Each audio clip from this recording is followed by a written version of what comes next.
Hillary Clinton. America is stronger. Donald Trump. For the presidency of the United States.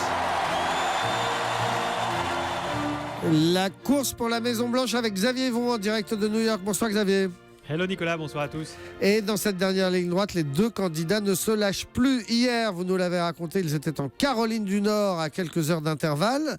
Et aujourd'hui, eh bien, c'est dans l'Iowa. Oui, et ça sera comme ça tout au long de ces 11 derniers jours de campagne à cause du système électoral américain. Il n'y a que très peu d'États qui comptent vraiment à la fin. Il y en a une dizaine qui sont disputés, 11 cette fois. Les autres votent toujours pareil et donc les candidats ne perdent pas de temps à y aller. La chaîne CBS a fait le compte, 80% du pays est laissé de côté. L'Oklahoma, par exemple, n'a pas vu un candidat à la Maison-Blanche depuis 40 ans. Les électeurs là-bas se sentent un peu oubliés. On ne parle plus que des États clés, Caroline du Nord, Floride, Ohio, etc. Et là, ça y est, eh bien, les télés et les journaux sont en mode carte électorale. On en voit partout, tout le temps, des écrans tactiles sur CNN pour expliquer comment tel ou tel État peut faire basculer l'élection. Et partout, la même conclusion, le chemin pour Donald Trump est très étroit. Il doit en regagner tous les États indécis. Alors le milliardaire eh bien, a la solution parfaite pour éviter ce casse-tête. Écoutez-le hier dans l'Ohio. Et là, je me disais à moi-même, on devrait tout simplement annuler l'élection et la donner à Trump, non ? Pourquoi on a une élection ? Sa politique à elle est tellement mauvaise. Ça serait évidemment plus facile, c'est sûr.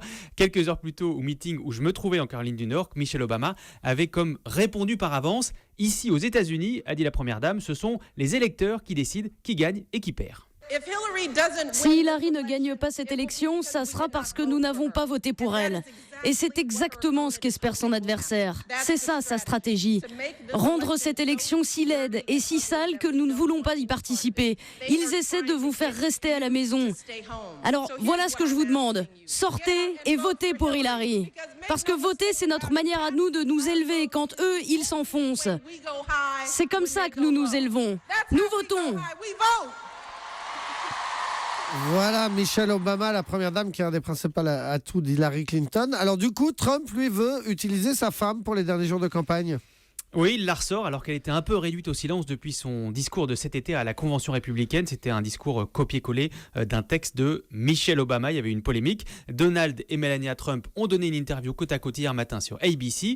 Et Donald a annoncé que Melania ferait 2 ou 3 discours, mais elle n'était pas au courant. Écoutez ses surprises.